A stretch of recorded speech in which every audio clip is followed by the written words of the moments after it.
Welcome to our first episode here on buying a property in France. Really excited to be bringing this particular episode, and I thought we would start with this episode because I'm just off to go and see Tom from French Plans. I'm going to talk to him about all things planning. You fall in love with your house here in France or your property in France and you go, I want to do this and I want to do that. But actually you need to ask those questions before you sign on the dotted line. There are some things you just cannot do, or there are some things you can do, but you need to think about the process of going through that. Now the local mairie will have a part to play, but also the local planning office in the town or city of the department that you are in will have a part to play in terms of what happens. So we're just going to talk to Tom about things like swimming pools. Can you put one in? Above ground, below ground, what happens?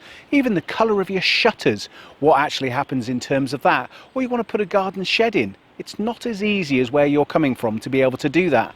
It doesn't mean you can't do it, but you need to be really clear on what the steps are, particularly if maybe you're thinking of putting clamping in there as well and you want to do that, you know, think about those kind of things. Lots of different things that you need to think about that are not always necessarily obvious when you're going through that stage. So in this first episode, we're going to go and ask Tom lots of different questions just to give you that flavour. Now remember, each and every week here on Buying a Property in France, we're going to be bringing you lots of information to help you step by step. So every Wednesday there'll be a new episode that comes out here on our new channel. But don't forget, we also have a New Life in France as well, where you can find out lots of additional information about moving to France and all the steps that are there. But we now have bought this new dedicated channel, Buying a Property in France, and why don't you come and watch it, subscribe and enjoy each and every episode. Windows, planning, etc. Discuss. Okay, so generally speaking, the rule of thumb is if there's any external changes made to a property, planning approval is required.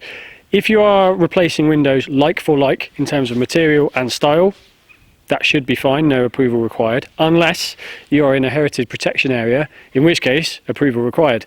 If you're changing anything about the windows, so the style or material, then yes, a simple application is required for that. Very rarely refused, but nonetheless an application is required. Veluxes or window lights. Again, because it's an external change to a property, absolutely Veluxes are required in planning. Sometimes they can create a question mark in the planner's mind because you don't usually put Veluxes in spaces you're not using as habitable space. If that habitable space isn't registered or they aren't aware of it, sometimes they will say, are you actually converting a loft, for instance, in which case you have to prove that the loft was either converted before or that it is just a storage space with a window in it. Pools above ground versus below ground. Both exactly the same. It's a bit of a misnomer in the world at the moment that the people think that because a pool is above ground, it isn't permission isn't required. That's not the case. The only time you don't need permission for a pool is if it's below 10 square meters surface area, or if it's temporary, i.e., it's only up or erected for more than for 3 months. So if you're putting your pool up in June and taking it down in September, technically no permission required. If it stays there all year, whether it be above ground or below ground, permission is required. Shutters, discuss. Shutters are a big thing. So outside of heritage protection zones, generally speaking, they're okay. Again, if you're installing them, you will probably need a permission. If you're changing the colour of them, if a commune has a approved colour palette, you generally have to choose a colour from the colour palette. If you're in a heritage zone, quite often the ABF will demand that they are wooden shutters, traditional wooden shutters, or if they're going to be roller shutters, the mechanism for the roller shutter is hidden. So, i.e., it's up within the soffit of the window, and the external wall material comes below across it and hides it, so the only thing you see is the actual shutter coming down in front of the window and not the whole casement, or not the whole mechanism of the shutter. Yeah, again, in heritage areas they're more difficult to get approval for than not. Outside of heritage areas, it's a known thing. Again, a simple application usually covers it, or a trip into the mairie to ask. One of the things to think about with the mairie is sometimes they don't give the best advice, but generally speaking, as a rule of thumb, if you're making any changes, external changes to the appearance of the property, an application is required. Historic buildings, discuss. So historic buildings are a big thing in France, and there are lots of them that don't have any protections at all. The issues come and the complexity comes in projects when they are covered obviously by a heritage protection, and there are layers of that. Either you can have a building which is a monument historique, i.e. it is listed and the Architecte Bâtiment de France or the heritage officers in the area designate it as very important, and in that case it's quite complicated to get approvals, because not only the external appearance of the property is protected, but usually the internal, so the internal fabric as well. So anything you're doing internally with a historic building that is listed, generally speaking, you need an application for, whereas if it wasn't listed, any internal changes would be free. You'd be free to do as you wish without planning. If your property is close to a historic monument, and as a side note, every church in France is designated a historic monument, it will likely be protected by a heritage protection, which means that any application which is submitted is reviewed by the Architecte Bâtiment de France, and they have an opportunity to apply some conditions or say you can't do what you want to do in its current form. Generally speaking, the zones of protection are a 500-meter radius from the said heritage structure. However, there are certain villages, bastide towns in France, which have blanket protections. So it's worth understanding where your building sits, especially if you are in the middle of a historic village, and what implications that might have for the development of that. Putting stuff up or having it in your garden? Yeah, so it's a big one, because you might think that a garden shed doesn't need any permission. Garden shed absolutely needs permission, unless it's under 5 square meters footprint. So if it's very small, that's fine. You can't put 25 square meter sheds. You only have 5 square meters available. As soon as you go above that 5 square meter threshold, you need to submit an application, and that applies for anything that has legs that hits the ground. So if it is a pergola, for instance, technically you need permission for it. If it is a canopy that extends from a property without any legs, then technically you don't need permission for it, but you get hit by the fact that you are changing the appearance of the property, so you need permission for it. So generally, I just take a position that yes, it's worth applying for, getting the permissions in there, so you're not raising any questions. There are no question marks. You're not going to get visited by anyone who says, "Have you got permission for this?" Nor is it going to flag up any issues if you come to sell. It's worthwhile getting the paperwork done.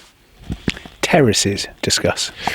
Terraces in terms of patio, so patio terraces, don't usually need permission unless they are extensive or are built above 600 mil above natural ground level. That's the threshold usually where they need permission. A number of communes nowadays, especially down in the southeast, are applying open space coefficient regulations to plots. So they will say that you can only develop 25% of the plot area, or 25% of the plot area can be hard or developed. The rest of the plot area has to be open, and that's due to this issue of surface water runoff, flooding caused by flash flooding caused by runoff. And so they want to maintain a grassed area or a vegetated area of the garden. So if you are looking to have an extensive terrace, then yes, usually you need to ask for permission for that. Solar panels. Again, solar panels a permission is required unless they are of a small size and on the ground. So if they're on the ground and below a certain height, usually 1.8 meters, and under a certain threshold in output, usually you can get away with them without permission, although again there is this question mark over external appearance. Our view is that it's always worthwhile doing the paperwork irrespective of whether it required permission or not, because then everyone's clear. There can be no question about whether it is permitted, whether it should be there. The mairie or the planners have reviewed it and said yes. ABF, what is it and what do they do? So the ABF, the Architecte Bâtiment de France, are the protectors of French heritage in terms of the built environment. They consult on any application which falls under their jurisdiction, and those projects are ones either to monuments historiques or to buildings within the protected zones of those. They're not there to prevent development at all. They're there to make sure the development doesn't detract from the quality of the built environment. France is famous for the quality of its built environment, the quality of the existing buildings. The ABF are there to maintain that. And we've got lots of projects approved which are contemporary, which have a modern slant on them. within heritage protected areas. The ABF aren't there to say, no, it has to be all pastiche, it has to be built in the same style. They're just there to say, if we are doing like that, the materials have to be right, the proportions have to be right, it has to be a positive addition to the village or the setting. Construction permits. Construction permits, unlike in the US, where you generally have to have a permit for lots of different work, plumbing, often electrical, doesn't really exist in France. The permits you require in France are to do with planning and development. So you will have things. So again, if you're developing or changing the external appearance of the property, then you'll need a permission for that. If you're just updating a bathroom or rewiring or something like that, then no permit is required. You just have to be careful that the people who are doing it for you have the right registrations, have the right insurance, because that can affect things going forwards with sales and house insurance and that kind of thing, but no specific permit is required for specific tasks. Septic tanks. Septic tanks are a big thing in France because there's lots of them. I would probably guess that more properties in France are connected to septic tanks than mains drainage. The septic tank becomes not problematic, but needed to be looked at. Usually at a sale of a property, so there'll be a diagnostic of the tank and whether it conforms. If it doesn't, there's work to do to it. It also comes up if you are extending a property and increasing its habitable space, because the planners need to determine whether the system you have has the capacity to deal with the additional people you could have in the house. So at that point there's a requirement to have it assessed again or have a new system designed. The authority that deals with drainage in France is called SPANC. They manage and direct the design of the systems with the surveyors that do it. The design comes in, it gets issued to SPANC for approval. SPANC issue their approval, and then your contractor, whoever it is installing the system, installs it as per the design. SPANC then visit the property again once the system's installed prior to backfill to make sure it has been installed as designed, and then you get a sign-off. Quite often there are SPANC inspections. They go around zonally, generally inspecting various tanks, and they can turn up at your property and ask to inspect the tank. Usually they give you a bit of forewarning just to see whether it's conforming. Older tanks generally don't conform because FOSS regulations change like the wind, and so sometimes there's minor things you have to do to them. You usually have a year to get that done before the potential for fines kick in, but again, it's nothing out of the ordinary because there's so many of these systems in France. Finding people to work on them is quite easy. Living in a town and wanting to do things versus living in the countryside and wanting to do things. There's not much of a difference. The only, in fact, living in a town and wanting to do things in planning terms is sometimes easier because you'll more likely be zoned as an urban zone, which means that whilst the specifics in terms of material and style and size, that kind of thing, are restricted, your ability to develop is pretty free. In the countryside, more of the zones are agricultural or natural zones, or non-constructable if there's no PLU, which does limit the amount of development you can have. There's no real difference. The excuse that no one can see my property doesn't really fly when it comes to planning, because in France it's not about whether you're overlooking anyone or whether your proposal affects your neighbour. It's more about how your proposal affects your building within your plot, how much more tax you're going to pay for it, and the overall kind of scope of the project and whether that's in line with regulation. Satellite dishes, Skylink dishes. Satellite and Skylink dishes are usually okay and very rarely require permission. Again, if you're in a very, very protected zone, or if you own a monument historique, you may want to have a conversation with the ABF about where they want to put it, or what style it's going to be. But generally speaking, on a normal house, there's very little pushback on satellite dishes and the Starlink antenna. Chambre d'hôtes, discuss.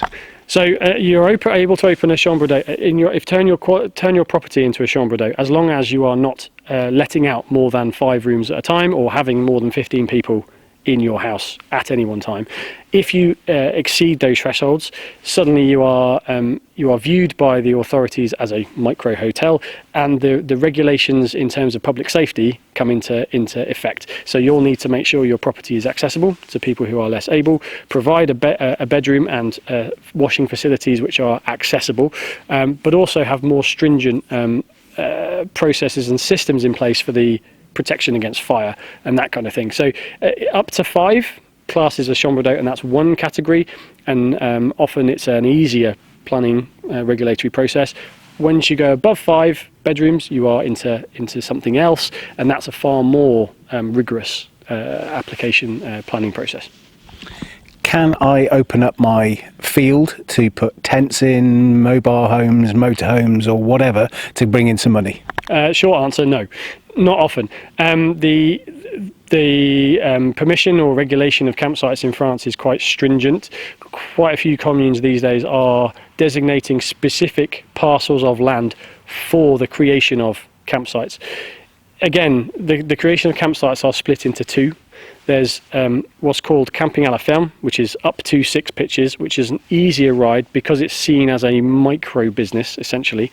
But there's still the requirement to have adequate sanitary facilities, adequate services in terms of electrical supply, that kind of thing. As soon as you go above 6, you're into full-blown campsite, and that requires far more information provided, and it's unless the land is designated as leisure land, as able to be used as a campsite, it's usually unlikely that a open field or the bottom of your garden will be permitted for that use. Tiles on a roof. Tiles on a roof are very regional. So generally speaking, it's unlikely you would get permission in Brittany to put clay Romanesque tiles, because the regional tile is a slate, and so therefore they will want to see slates put back in. Again, in the southwest, trying to get permission for a slate roof, unless it's on an existing building with a slate roof, is unlikely. Changing the style or colour of a roof often requires permission, again, especially if it's in a historic zone, and it's difficult to get the style changed much. So you'll very rarely get permission to go from a slate roof to a clay tile roof. It's possible but unusual. Wooden cladding on buildings. Cladding, or bardage as it's called in French, is usually possible, unless the PLU or the regulations specifically prevent it, which they sometimes do if you're in an area where the quality of the stone is particularly good. Generally speaking, applying a cladding to an existing building that is stone is more difficult than proposing cladding to an extension or a new build, because they're slightly different things. Again, not impossible, but if it's a project which is being consulted, or the ABF are being consulted on, it's useful talking to them early before you make decisions and commitments about the external material, so that we're not kind of getting an accidental refusal in the process because we're suggesting a material which is outside of their approval guidelines. Planting trees on your boundary. Planting trees on your boundary is, again, there are certain communes that have specific rules about vegetation and what plants you can plant. So, for instance, down in Cannes and Nice, they are very specific. They have a list of plants which are permissible. It is very unusual for you to get permission, or you should not really plant a tree directly on your boundary. The rule of thumb is that you should plant a tree so that you can maintain it from your land without going onto your neighbour's property. Usually trees are permitted. It's not usually a problem, as I say, unless it's within the policy to say they have, boundaries have to be a certain height or something like that. But it's important to understand that it's not necessarily always a planning law issue. It's more a civil code issue, and that denotes how neighbours interact across boundaries, and the neighbourliness of a proposal comes into play.